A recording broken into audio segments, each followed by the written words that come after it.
Hi hello welcome back to கொங்குநாட்டு சமையல். இன்றைக்கி நம்ம வந்துட்டு நம்மளுக்கு சளி இருமல் அப்படின்னு சொன்ன உடனேயுமே நம்ம அம்மா பாட்டியெல்லாம் வச்சு தர தலை ரசம் தான் எப்படின்னு பார்க்க போகிறோம்.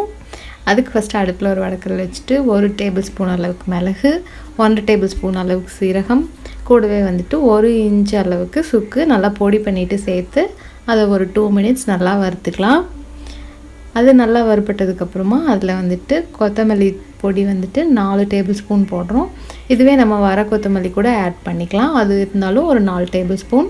அதையும் நல்லா ஃப்ரை பண்ணிவிட்டு இதை தனியாக வந்துட்டு ஒரு பிளேட்டில் மாற்றி ஆற விட்டுடலாம். இப்போ அடுப்பில் வடக்கல் வச்சுட்டு அதில் வந்துட்டு 1 டேபிள் ஸ்பூன் அளவுக்கு கடலெண்ணெய் போட்டுட்டு ஒரு சின்னதாக இருக்கிறதுனால பூண்டு வந்துட்டு ஒரு 20 பல் சேர்த்துருக்கோம். உங்களுக்கு பெரிய பல்லாக இருந்துச்சுன்னா அதுக்கு தகுந்த மாதிரி அட்ஜஸ்ட் பண்ணிக்கோங்க. பட் பூண்டு வந்து கொஞ்சம் நிறையா எடுத்துக்கோங்க. அதை நல்லா ஃப்ரை பண்ணிக்கலாம்.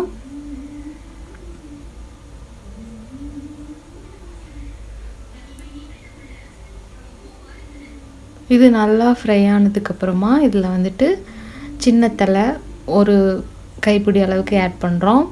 இது கூடவே வந்துட்டு இலந்த இது இருக்கு இல்லையா, அதோட கொழுந்து ஒரு 4-5 ஆட் பண்ணுறோம்.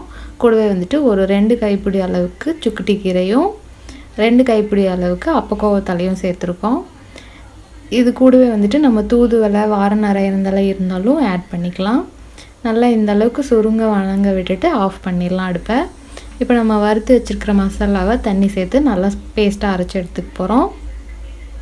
இதை ஒரு பாத்திரத்துக்கு மாற்றிட்டு அதே ஜாரில் வந்துட்டு நம்ம வணக்கி வச்சுருக்கிற தலையும் பூண்டும் சேர்த்து அரைச்சி எடுத்துக்கலாம். இதையும் வந்துட்டு நம்ம அரைச்சி வச்சுருக்கிற மசாலா இது கூடவே வந்துட்டு கலந்து வச்சுக்கலாம். நம்ம வந்துட்டு இது சூப் மாதிரி வைக்கிறதுனால எந்த அளவுக்கு நம்ம தண்ணியாக வைக்கிறோமோ அந்தளவுக்கு நம்ம தண்ணி ஆட் பண்ணி மிக்ஸ் பண்ணி வச்சுக்கலாம். இதை ஃபஸ்ட்டு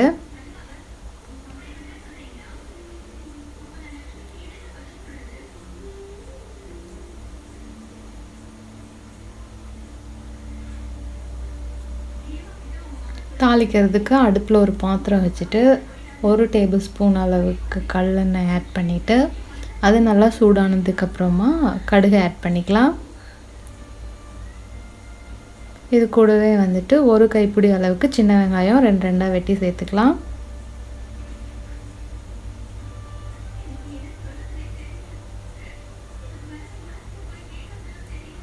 இது கூட 2 கொத்து கருவேப்பிலை, ஒரே ஒரு வரமிளகா கிள்ளி போட்டு நல்லா வணக்கிக்கலாம்.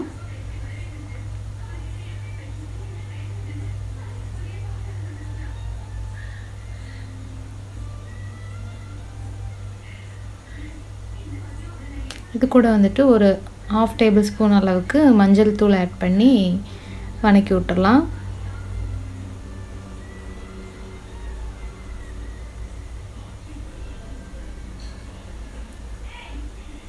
இது ஒரு 2 மினிட்ஸ் நல்லா வணங்கினதுக்கப்புறமா இதில் வந்துட்டு நம்ம அரைச்சி தண்ணி மாதிரி கலந்து வச்சுருக்கோம் இல்லையா, அதை வந்து இதில் ஆட் பண்ணிக்கலாம்.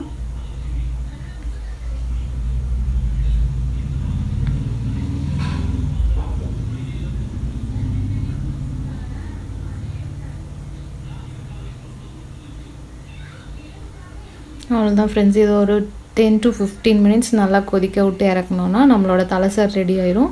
உப்பு தேவையான அளவுக்கு ஆட் பண்ணிக்கோங்க. இப்போ நல்லா கொதிச்சு வந்துடுச்சு. 20 மினிட்ஸாக ஆயிருக்கு. அவ்வளோதான், நம்மளோட தலசார் ரெடி ஆகிடுச்சு. சளி இருமல் அந்த மாதிரி இருக்கும்போது அம்மாலாம் வச்சு கொடுப்பாங்க. கண்டிப்பாக எல்லோரும் ஒரு டைம் ட்ரை பண்ணி பாருங்கள் எப்படி இருக்குன்னு சொல்லிட்டு. ட்ரை பண்ணி பார்த்துட்டு எப்படி இருந்துச்சுன்னு மறக்காமல் கமெண்ட் பண்ணுங்கள். மறக்காமல் சேனலை சப்ஸ்கிரைப் பண்ணுங்கள். Thank you, bye bye, take care.